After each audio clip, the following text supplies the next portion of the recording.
afternoon, everyone. I keep telling you every time we talk about this story's not done yet. And I think that this story is still going. We've got Miss Wilson-Raybould's testimony to the Justice Committee next week, and I think that's going to be explosive if her attorneys are finished finalizing what she can talk about and what she can't talk about. So, with that in mind, the leaks that are happening because she addressed cabinet, and there are a lot of people in cabinet, so leaks are going to come. The leaks are coming very slowly, but they're painting a broader picture of exactly what the pressure was, who put the pressure on, and what it looked like. So here's a CBC article that outlines that, and that's what we're going to go through today. So here we go. CBC reporting. Under pressure inside an explosive week in the SNC-Lavalin controversy. We're learning more all the time about what led to Wilson-Raybould's resignation and what might come next. Before Jody Wilson-Raybould could state her case to her ex-cabinet colleagues on Tuesday, she first had to make her case directly to the Prime Minister. And so, on a frosty Ottawa morning, Wilson-Raybould and her former Chief of Staff, Jessica Prince, walked into the Prime Minister's West Block offices for a private meeting with Justin Trudeau, his Chief of Staff, Katie Telford, and Clerk of the Privy Council, Michael Tinfoil Hat Conspiracy Theorist Wernick. It was the morning after Gerald Butts has publicly announced his resignation as Trudeau's principal secretary. The very apex of the Liberal government was reeling, and now Wilson-Raybould wanted to walk into the cabinet room a week after she had walked out of cabinet. Her pitch was simple. She wanted to explain her side of the SNC-Lavalin affair to the inner circle she had quit on February 12th. Trudeau eventually agreed to bring her request to the fuller cabinet. Ministers debated the matter for 2 hours while Wilson-Raybould waited outside. Multiple sources tell CBC News that some cabinet ministers were concerned about the optics of letting Wilson-Raybould attend a meeting of the inner circle just a week after she'd quit cabinet. They eventually consented to Wilson-Raybould's unprecedented appearance, but as Wernick revealed in his extraordinary testimony before the Commons Justice Committee this week, Attorney General David Lametti left the cabinet room to avoid any personal conflict or potential conflicts. No apologies. Sources described Wilson-Raybould as unapologetic during her cabinet room appearance. People inside the room and those later briefed on the conversation confirmed that Wilson-Raybould told the cabinet she felt she had been pressured improperly to help SNC-Lavalin, something first reported by the Globe and Mail. The specifics of what Wilson-Raybould said in cabinet were not shared with CBC News, but Wernick's testimony likely shed some light on what was said. The clerk typically attends cabinet meetings, and Wernick was at this one. Quote, I predict that the former Attorney General will express concern to the committee about 3 events. The first is the meeting with the Prime Minister, Wernick told MPs on the Justice Committee Thursday. The second is a conversation between the Prime Minister's office staff and her former Chief of Staff when she was Minister of Justice on December 18th. And the third is a conversation that I had with her in the afternoon of December 19th. Wernick's testimony was a broad defense of the conduct of the government he serves. His arguments have done nothing to resolve the partisan debate surrounding the SNC-Lavalin controversy. But that particular bit of testimony helped clarify the timeline of the key fracture points that led to Wilson-Raybould's resignation from cabinet and Butts' departure as the Prime Minister's top advisor. And I scroll down just a little bit. There were no politicians at the December 18 meeting, just political staff. A senior government official confirms the meeting was between Prince, Butts, and Telford. Gerald Butts and Telford are the PMO, Principal Secretary and Chief of Staff, former Principal Secretary Butts and Chief of Staff Telford. Back to the article. There's been no public account of this meeting, but a source tells CBC News that whatever transpired is crucial to Wilson-Raybould's argument that she was improperly pressured. If that's the case, then Wernick's call to Wilson-Raybould the very next day would have been especially unwelcome. Quote, I conveyed to her that all of her colleagues and the Prime Minister were quite anxious, Wernick said to the committee. Quote, there were a lot of people worried about what would happen, the consequences, not for her, the consequences for the SNC-Lavalin workers and the communities and the suppliers. Many senior liberals feel Wernick did a good job of defending the government's conduct in the SNC-Lavalin controversy. They argue the clerk was able to do what prime ministers should have done from the beginning, lay out in plain language the case for significant government action to protect 9,000 SNC-Lavalin jobs while also respecting the rule of law.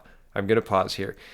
They are making all of this out of 9,000 jobs, and they have decimated Alberta. They have absolutely decimated Alberta. GM, which they gave almost $2 billion to over the years of its lifespan, I believe since 2002, but I could be mistaken on that. I don't have the link with me right now. But they gave all this money to GM and they pull out. Maybe that's provincial. I could be talking about a provincial thing there. Sorry. But still, all of this corporate welfare, all of this money that we're spending to, quote, save these jobs, right? These 9,000 jobs is a drop in the pan to the amount of jobs that Alberta had in the oil patch, in the oil industry, with pipelines being constructed, et cetera, et cetera, et cetera. And now our product is being sold at a huge reduction, and we can't get it to market.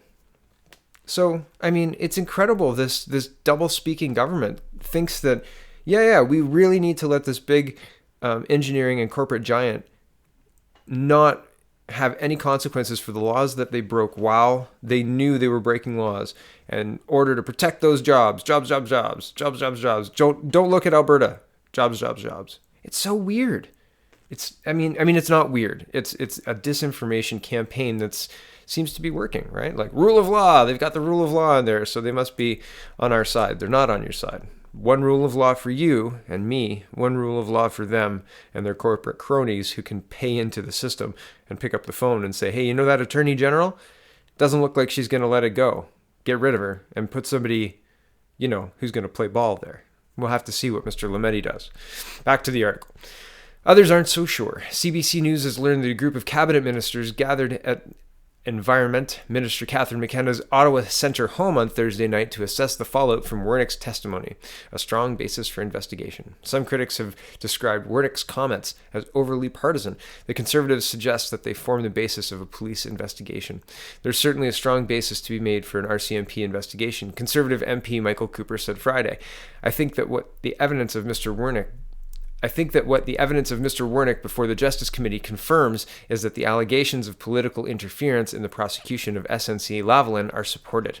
Meanwhile, Liberal backbenchers remain largely in the dark about the specifics of what happened and what might happen next.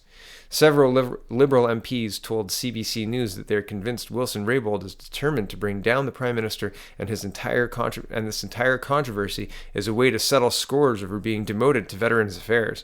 They hold that view even though Wilson Raybould assured the Liberal caucus on Wednesday that she was on the Liberal team and supported the Liberal agenda. Liberal team and Liberal agenda, which is concerning if you're not on the Liberal team and don't support the Liberal agenda. But it's interesting that it's not the Trudeau Liberal team and the Trudeau agenda, right? Not Trudeau team, not Trudeau agenda. Liberal team, Liberal agenda. So still as concerning. Back to the article. Other caucus members believe her motives are more personal than that. They praise Wilson Raybould as extremely principled while also criticizing her as rigid. Only Wilson Raybould herself can say for sure. She'll get that chance when she testifies at Justice Committee next week. It still isn't clear whether the questions about how solicitor-client privilege applies to her will be resolved before the appearance. I scroll down a little bit. When she resigned from cabinet, multiple sources say the Prime Minister's office did a thorough vet of their own notes and records to see if there's anything that could cause them trouble. Wernick argued in his testimony that no one in the PMO crossed the line. So I can tell you with complete assurance that my view of those conversations is that they were within the boundaries of what is lawful and appropriate, Wernick said. At this point, it seems unlikely that Wilson Raybould would agree. So, very interesting. And this testimony was interesting to watch. If you didn't watch it, there's lots of videos of it out there. But his insane conspiracy ramblings are out there. And this Wilson Raybould thing isn't going away. So it's not just me bandying about ideas that she's after the leadership of the party.